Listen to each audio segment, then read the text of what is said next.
UPF KNO गी Aran वाफम Singh सेंगदोक्तुना कोकोमीना PM अमसुम MSA दा मयेक सेंगना खंखरि थास की तरु अमसुम तरेत New Delhi the ministry of home affairs MSA गी पांखोकिबा मिफम न कुकी लहुलुप सिंह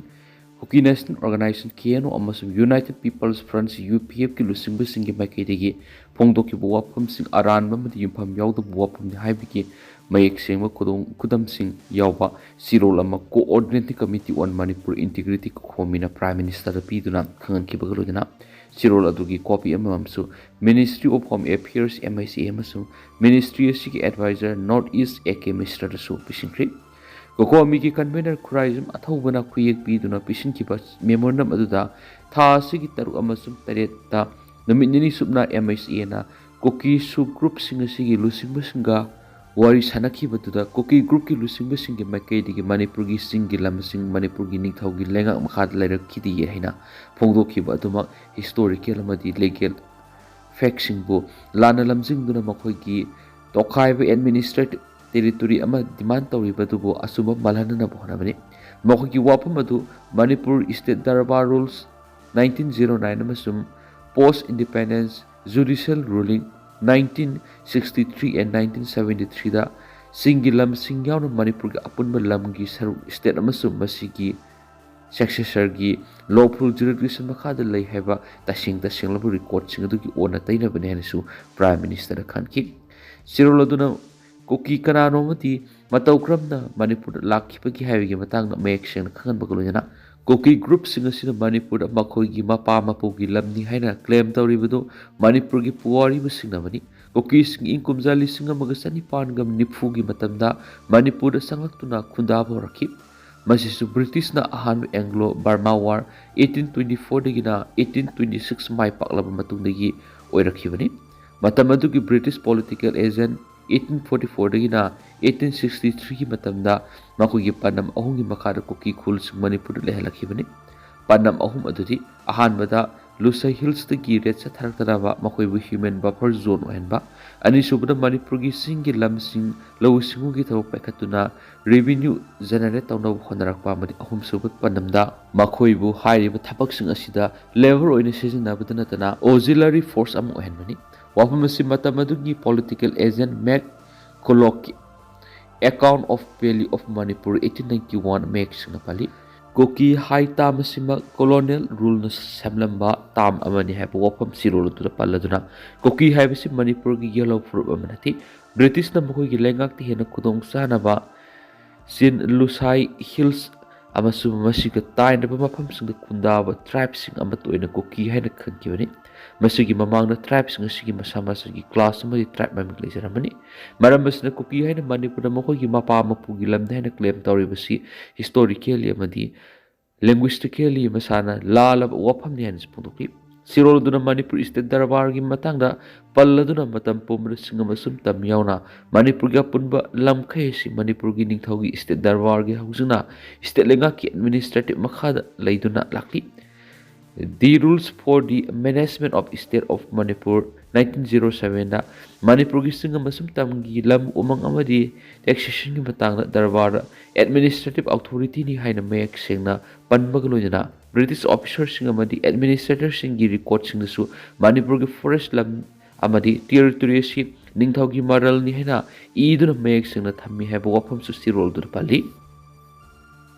पॉपुलर गवर्नमेंट से मन कुकीजौ MLA सिंह सरुक याबी वाफम लेती इंडिया गवर्नमेंट की वरी सानबा कुकीजौ की unified political movement working committee सेमनबा वरेप लौखरि popular government सेमलपा सरुक यानबा कुकीजौ MLA सिंह वरेप लौखरि हैना नुंतिगी फोंग पॉक्सी मन फोंगलपा वाफमबु यूनाइटेड पीपल्स फ्रंट UPF अमसो कुकी नेशनल ऑर्गेनाइजेशन KNO न कन यानिंगदबा फोंगतोकपगलोजना कुकी जौ की यूनियन टेरिटोरी डिमांड की मतंग सेंट्रल गवर्नमेंट सबसाब वाफम अमा फोंगतोरक्त्रिङैदा पॉपुलर गवर्नमेंट अमा सेमबगी वाफम दो कुकी जौ MLA सिंह सरुक यारो हैदि लोइना साइतु केंद्र की MLA हाउखोलेट किपगेन अमसुम सिंघाट केंद्र की MLA सेलुन थांग अनि न पुन थतोरकपा चिरोलमदसु पॉपुलर गवर्नमेंट में सेमबगी मताना कुकीजौ MLA सिंगना सरुक यारो हैना फोंगतोरक्ति UPF KNO न पुन थतोरकपा चिरोलमदा पॉक्सी अमगी November 13 se phong ki wafam adu condemn tawraduna popular ministry ama CM da Kuki Zau MLA sing saruk yana warep lauki baleti matung tarak pada government CM ki matang saruk ya kata baleti November 10 mangana pangtuki Kuki Zau Council KJC General Conference da maru oina Kuki Zau ki ba legislature yaw union territory demand ki yauna atai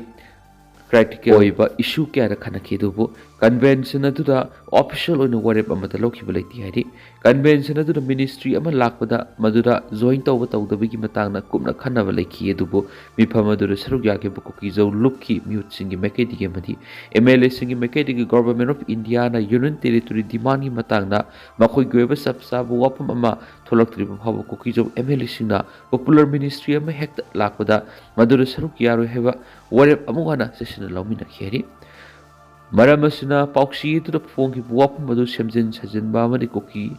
Zau community ki lady political web warep asibu lana lamjing na bona bani Kuki Zau MLA sing amani Kuki Zau ki lusing masing taliba dimana si phangdri ba phaw khongfam ama handok loi haina su UFF keno gi mekedi gi phong torakli saitu kendra gi MLA how kholet ki gena masum singat kendra gi MLA sinlung thang ani na puna thadorak pa sirol amada su nongti gi phong pauksi gi meki thas gi taraga taru ki suda Manipur popular government CM sar gyanam Kuki Zau MLA sing warep laukreba pau adubu akan mamuna kandem tarakli sirol dun hai Guwahati da pangthokiba mifam da Manipur da popular ministry ama CM ki wafam dikhana ki blai dubu Kuki Zau MLA sing lengak CM saruk gyana bore laukiba dilekti mifam aduda Kuki Zau MLA kudima pu saruk yaki baleti mifam aduda maru oina Kuki Zau miyang ki separate administration ama lehnabi ki matangda maru oina khana khibene hari maram masina asigumba aranba pawdu thajabi no mari pauksiation su matungda asigumba aranba paw phongdana ba hona bi bu wapam thamnakli Biren amadi Satyabrata yauna MLA nipan atheng bar governor unakri hanagi chief minister N Biren amadi Manipur legislative assembly speaker TS Satyabrata yauna MLA nipalna atheng bar Imphal ki Raj Bhuvan Manipur ki governor Ajit Kumar Bala unakri governor gu una badu yaw ki MLA singadudi Khurai kendra ki MLA El Susindro Thongju kendra ki MLA TS Biswajit Nambol kendra ki MLA TS Basanta Kumar Visnupur kendra ki MLA Gopidas Konthaujam Singjamai kendra ki MLA Y Khemsan Konthaujam kendra ki MLA Sapam Ranjan yauna hanagi CM Biren amadi speaker Satyabrata ni makhoi sing aduna numidang wairam pung manga ga makhairum tarakpa duwai digi numidang pung trekar helak paw Imphal ki Raj Bhuvan da un governor gu nakhibani una badu kari karama matana wari sana khibagi habe sabsana khangmandri roinana governor unaru raba matung thokhiba da MLA sing mekeri gi pawmishing da kari gu mamata phudok lamdana sakhi adumenama thajabi haba paw amana di PR lenga na pangthokna ba Thaurang di Basangai Festival gi matangna wari sana poiram be hedi festival asi mapung phana pangthokna ba hona bada MLA sing gi mekedi gi pangbe ba mating pangbina ba lainga ki mekedi gi thamki hedi adubo urakhi be gi matan hausu phaw gi na sabsana khamamdri